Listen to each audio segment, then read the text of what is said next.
Welcome to the Happiest Place, where we explore how to win at life and achieve your deepest dreams. I'm Brandi Hudson, a performance coach and happiness expert. Each week, we'll dive into practical strategies to help you live your best life by harnessing the power of high vibration emotions. Whether you're looking to improve your relationships, career, health, or overall well-being, this podcast is your guide to creating a life you truly love. Let's get started on your journey to becoming the happiest version of yourself. Welcome back. You feeling happy? I am trying to always be in my happiest place. Turns out that's where we are. Yes, it is. Speaking of happiness, lots going on. Tied to money, tied to the marketplace. People are paying attention to it. Conversations that I've heard, questions that have been coming in. So I think it's a good place to start today. What do you think? Yeah. All right. Big decisions. What is your approach to pricing your worth without guilt? People are really trying to figure out what are they worth in this environment? What is going to make the needle move for them? Yeah, I mean, obviously I'm here to answer the questions, but why would this environment change my worth?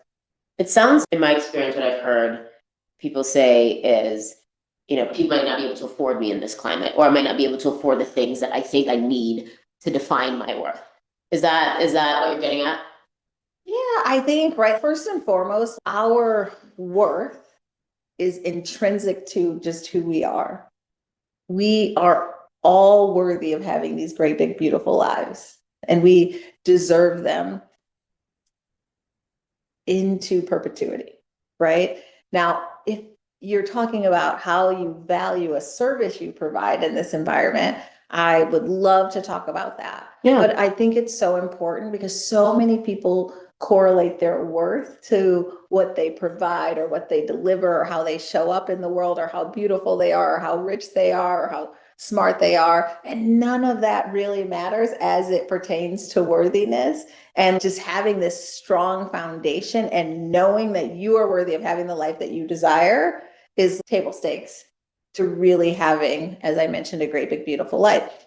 And once you know that, you actually probably wouldn't be asking me this question about how do you value your services in a market like this, because your services and the value you provide to the world doesn't change based upon how much money someone has. Today, for instance, I had someone at my home organizing, and she comes in, I've worked with her for years. She comes in kind of to do these refreshes. So she's there today. And she was saying that sometimes people will reach out to her and say, after she gets the quote, and they'll say, oh my gosh, I can't afford this.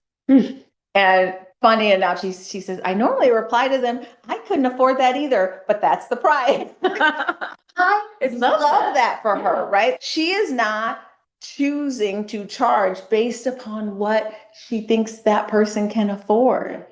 And she said to me, you know what, Brandi, what I learned is there's someone for everyone. There's an organizer that can help them that will charge a different rate, right? And so what you have to know is that regardless of the market, there are 8 billion people in the world, and you are able to find enough people to utilize your services or to work with you in whatever capacity you are talking about pricing, regardless of the shifts in market. However, if you are focused on how the market is shifting and you are worried that that is going to impact how much you can charge, you're going to lose sight of this ability to actually connect with your clients because you are creating a chasm on your own. And our brain has these beliefs, and then it does this really tricky thing, which works sometimes in our favor and sometimes against us. It sets out to prove that we are right. And so I had another funny thing the other day where I was having lunch with someone, and they said to me, well, I always see the train before it gets into the station. And I thought to myself, well, of course you do, because your brain created that train coming into the station. We're not magical, mythical creatures in that way. We can't see the future. Some of us can. But for the most part, we can't see the future. But when we do think we see it so clearly, it's because we created it. Yeah, that sounds pretty powerful. I think, that power can come with some tension. Because again, if you're we talk about the word manifestation all the time. This act of creation or validating what you've already thought does really occur, which brings me to the question about maintaining peace. Okay. Right? Yeah. It's an approach, particularly when making major financial decisions. So the question is here, how do you maintain sort of this sense of self, this sense of, I don't know how else to describe it, positivity during these major decisions that you have to make that might deal with money, that might do with family, that might do with anything else that feels existential? Yeah, I mean, first of all, we just don't want to make anything feel existential. Okay. Right? So we want to just lean into this idea that every decision is going to do one of two things. It's going to move us closer to where we're looking to go, or it's going to give us more information about how to pivot in order to get to where we want to go. And when we don't hierarchy things and make them too high or too low, and when we don't think about a decision as being life altering in nature, we oftentimes can be in a better place of peace. But you can also take very simple steps, right? You can have, as you're making the decision, making sure that you have such clarity on what you're looking for and why you're making the decision, right? Just recently, I was in a board meeting and people were giving lots and lots of feedback of what they wanted. And I paused the meeting as the chair of the meeting and I said, I would just love for you guys to share with me why you feel that way, right? And there were a little bit of crickets in the room, and then someone tried to change the subject, and I gently brought them all back, right? And it becomes this thing where we don't really understand why I'm moving towards something, right? You said something earlier that struck me before you mentioned clarity, which I want to get back to, because one of the questions that we received talks about clarity. You talk about recognizing when to pivot. What are those guideposts or signs that you mentioned? Yeah, I mean, I think only you will know, right? And it's going to be unique to whatever situation or condition you're looking to shift into or shift away from, right? But I teach people to really lean into their knowing, lean into their instincts, lean into their gut, whatever you want to call it, lean into their intuition as they're making the decisions. And I think we have to pivot much less often. But the minute you feel maybe I'm off track, you really want to deeply explore that. Am I in fact off track? Am I not moving towards my goal, right? And you want to follow that spidey sense, right? And sometimes we will find ourselves making decisions because we think that that's the right thing to do. Just because the markets are moving right now doesn't mean that there's a singular path that we all should be following, right? And what we know for sure in these times that some people would refer to as turbulent, that there are some people, especially financially, who really rise during these moments, right? Is that because of that piece? I think it's because they see possibility and they see opportunity in the turbulence, and they don't see that they will personally be negatively impacted. And that ability to see possibility and then just take one step at a time towards it is what allows for us to be successful. I don't believe that anything external to me can shape the totality of my existence.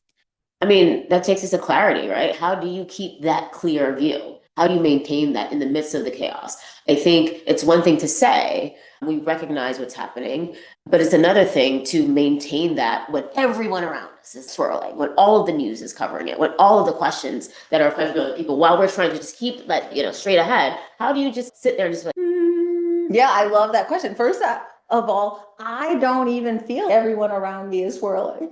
So I want to ask these people, why are you surrounding yourself with people who are all swirling?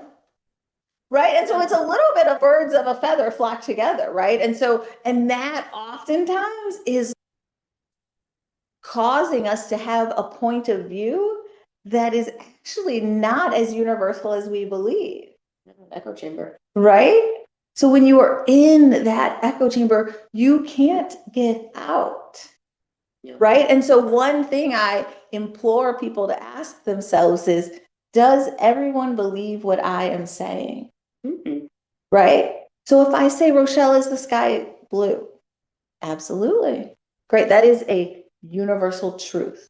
Check. Is what's happening in the markets does that mean that I am going to, in the end, lose money and have not as much as financial safety net? Maybe yes, maybe no. So that's not universal. And so anything that is not universal, I can make choices around that preclude me from partaking in it or include me, depending on what side of the coin I want to be on. I'm going to dig deeper in terms of how you just framed something. You said, does everyone agree with what I'm saying? Not does everyone agree with what I believe? Is there a distinction there, or is it just a word choice? Oh, I love that. I think, yeah, I said what you're saying because I want people to not believe those things, probably, right? Because beliefs are so entrenched. Yeah. Right? And I think maybe you have a belief that the market will impact you, or maybe you just feel it will, right? And so I don't know if it's gotten to that place of belief, but I want us to, whether we believe it deeply and it could be a limiting belief, or we're just saying it and kind of taking action based on it and ultimately creating a neural pathway, which ultimately will be a belief. I really just want people to be really curious and question if this is in fact a universal truth. And almost everything that we allow to shape our lives is not a universal truth. I'm clear on that. Yeah. Okay. I think when I think about, closing out this particular conversation, what are 3 things that I should consider or people should consider in this environment? Yeah. I think the first most important thing is you can take action with the information you have, but you really don't want to be in a place of angst or anger or frustration about things that aren't actually impacting you. So there's so much going on in the world right now. And I find people tend to get so much in their heads, right? But ask yourself, is this really impacting me? Right? I own a condo in Detroit, Michigan that I've owned since I was 24. And during the last kind of recession that we had, it tanked in value, right? And everyone's, well, oh my God, what are you going to do? Your house isn't worth anything. But I only care about what it's worth when I'm trying to sell it. That part. I'm not trying to sell it. So if I'm not trying to sell my stock, if I'm not trying to sell my house, if I'm at a place where I'm not imminently about to retire, maybe none of this matters. Yeah. Right. And so, but what we do is we get all in our heads, right? I remember when Facebook stock, or Meta now, but it was Facebook at the time, it came to market and I bought all this Facebook stock and then people went crazy. Yeah. Right. And they said that it was a terrible thing. And some guy who owns a basketball team, I can't think of his name, he sold all the stock. And then everyone's, should I have sold all that stock? I made a lot of money on that stuff. This is not financial advice. This is not financial. Put that disclosure in. But my point was, I could have gotten all in my head that other people had made a different decision than mine. And everybody was saying it wasn't going to be as great as it ended up being. And I don't even know if it's still great, but in that moment, in that span of time, right? And so when we get caught up in these waves of other people's emotions and we take them on as our own, we make poor decisions. So it sounds like thing 1 was peace. What's thing 2? I think thing 2 is that piece I said about really vigilantly following our own intuition, our own knowing, our own compass, right? So we want to embody peace. We want to follow our own intuition, and we want to make sure that we are clear about why we want something or why we're making a decision. Yeah. And then on the worth piece, I think that was the last question. How would you close out the worth conversation? Close it out in what way? I mean, just to wrap up, really trying to figure out, again, environment agnostic, when you have that peace, when you have that clarity about what you want to do in your place in the world and how you're maintaining sort of that path forward, should it impact how I feel about me? Well, no, Right? I mean, some of these things people do because they're trying to measure yes, their work. yeah, for sure. Right. And so I think if you feel in any way, shape, or form that your worthiness is tied to something external to you, right? The amount of money that you have, the husband that you have, how tall you are, how skinny you are, the color of your hair, the color of your eyes, all of these things, if you have a spouse, right? All of these things have nothing to do with your worth is intrinsic to you, then I would say you want to spend a lot of time examining how you got to that place. Because the first step in shifting anything in our lives is to have an awareness, right? So you really want this strong awareness that somewhere along the way, you have correlated your worth to something external to you. And the most fun part about it is that once you disentangle those two things, you'll actually have even more of the thing that you thought you needed to be worthy. And I think that'll take us to the happiest place. Thanks, guys. Until next time. All right. Thanks. Thank you for tuning in to The Happiest Place. Remember, your dreams are meant for you, and you have the power to create the life you desire. Don't forget to send in your questions for future episodes. I'm here to help you on your path to happiness and success. Until next time, stay curious, take radical responsibility, and keep vibrating high.